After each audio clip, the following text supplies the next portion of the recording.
ne seraient pas des grandes conférences. Je vous remercie de votre attention.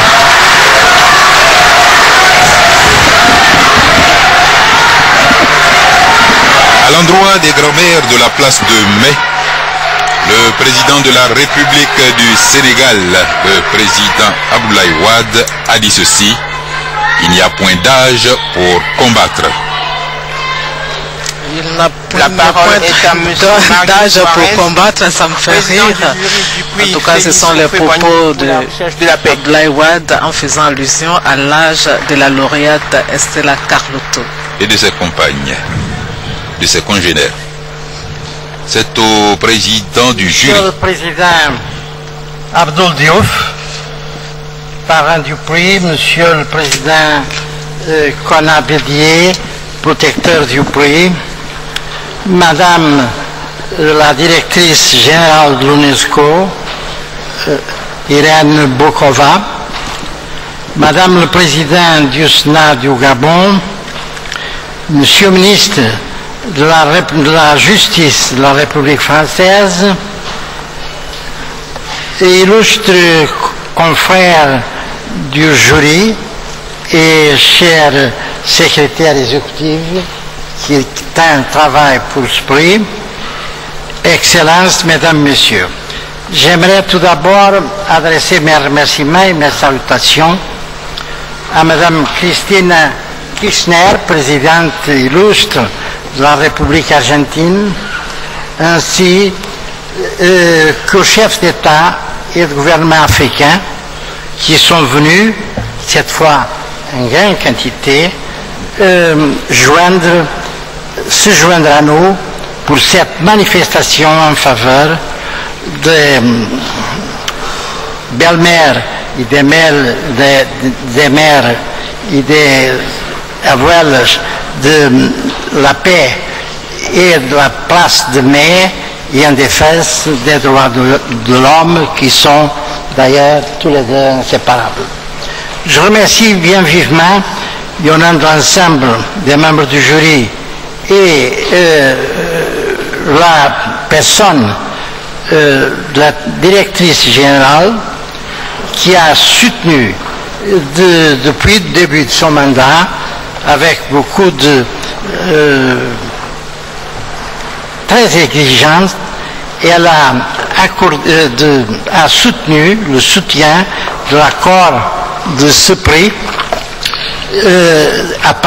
depuis son élection à l'UNESCO, et qui a fait un travail dans cette organisation vraiment supérieure et que j'apprécie énormément.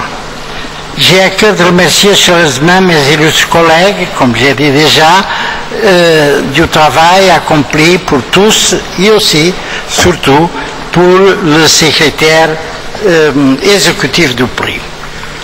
Leur attachement au principe qu'inspire l'action de l'UNESCO et leur dévouement à la cause de la paix sont pour moi un précieux encouragement dans la poursuite de notre mission.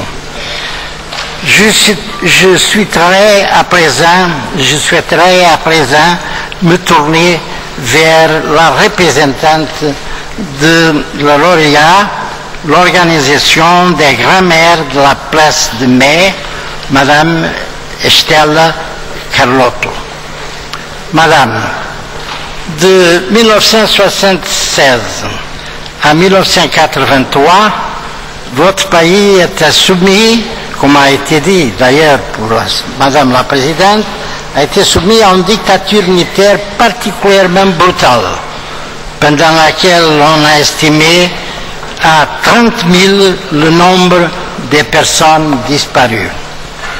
C'est ainsi de retrouver la trace des enfants élevés à leur famille par la junte que vous avez fondée en 1967 avec d'autres femmes et à la recherche de leurs proches.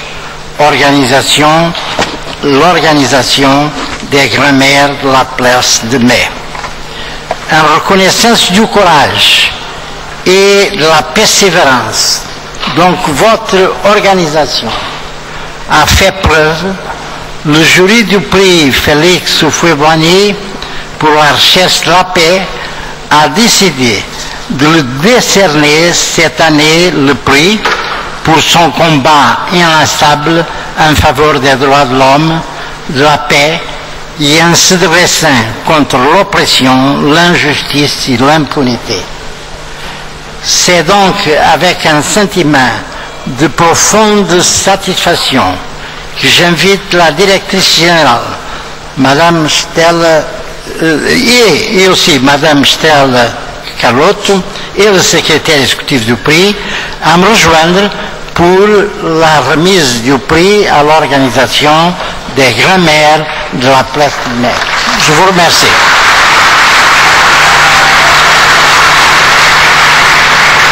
Le président du jury a donc clôturé la série des allocutions et invité la lauréate.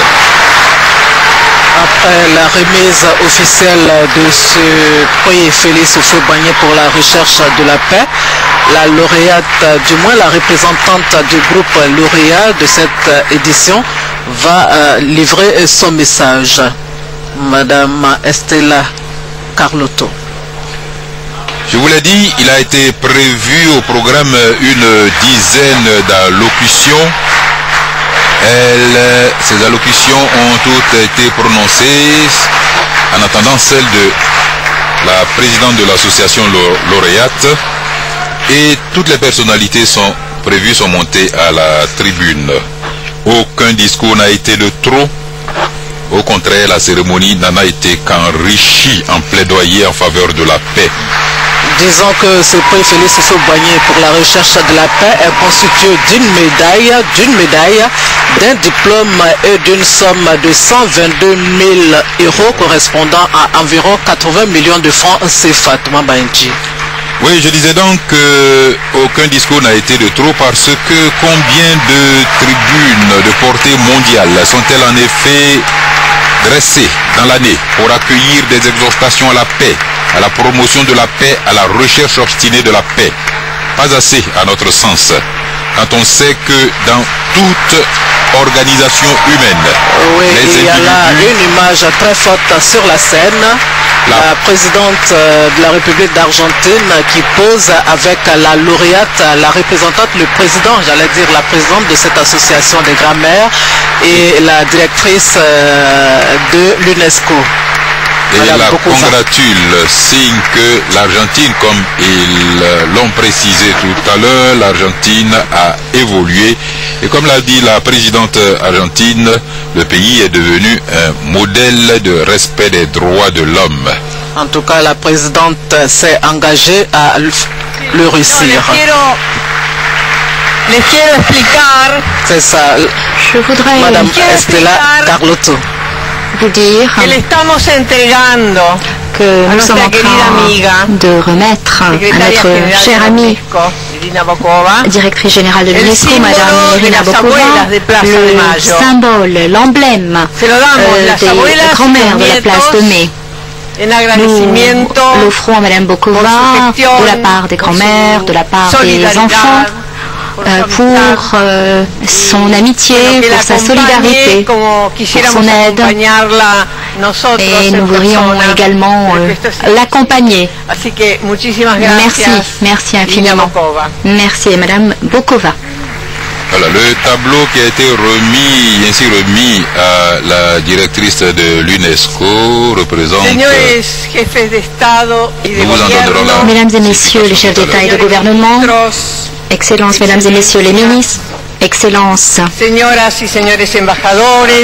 et messieurs les ambassadeurs, mesdames et messieurs membres du jury, monsieur Traoré, secrétaire du prix, madame la directrice générale de l'UNESCO, Irina Bokova,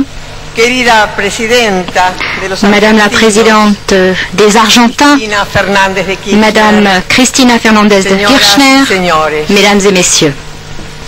Au nom de l'association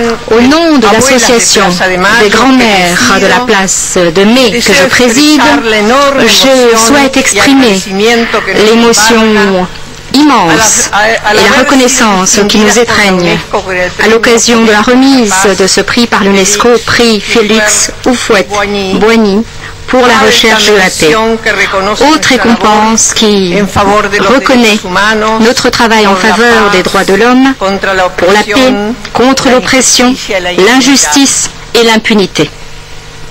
Le mot grand-mère ne manque pas d'éveiller en chacun un sentiment de tendresse et l'image d'une vieille dame aux cheveux blancs, relevée en chignon, avec des lunettes posées sur le nez, étreignant à l'un de ses petits-enfants, à qui elle raconte certainement des histoires incroyables sur sa vie. Et bien sûr, cette vieille dame est assise dans un fauteuil confortable.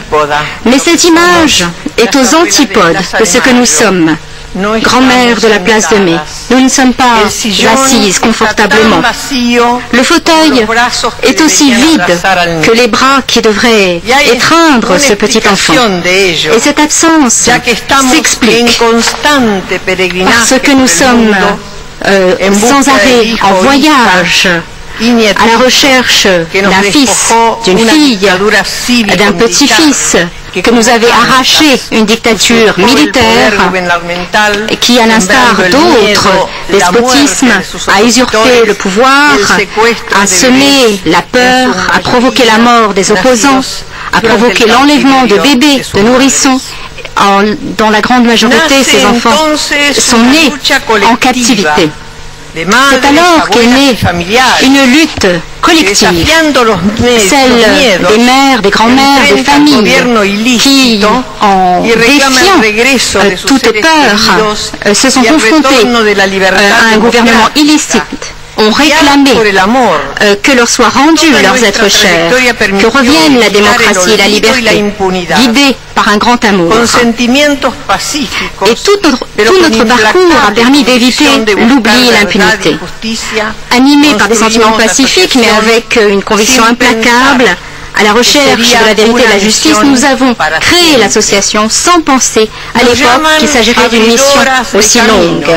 On nous a qualifiés d'éclaireuses qui avons ouvert des voies, des chemins, parce que dans cette quête permanente, nous avons créé des mécanismes pour que cette histoire ne se répète pas dans le monde. C'est ainsi qu'a été créée une banque nationale de données génétiques, la seule au monde, qui nous permet de vérifier l'identité d'un enfant qui est retrouvé. Nous avons également permis des avancées juridiques et des avancées psychologiques. Nous avons également sensibilisé la société.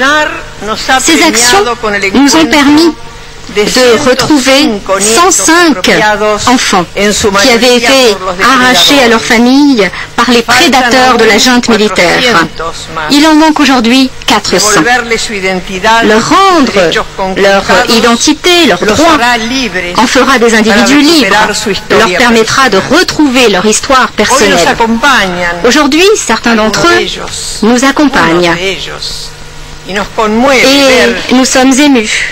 En les regardant, nous voyons que malgré leur histoire si triste, ils continuent de rêver et de bâtir la démocratie.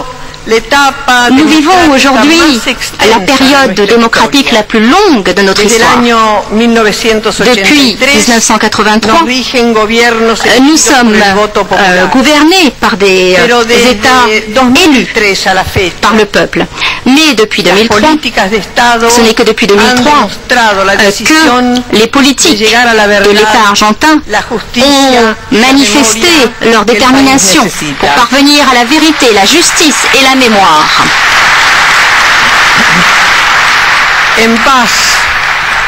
Et cela dans la paix, dans la solidarité, dans le respect de l'autre, tout en renforçant la démocratie.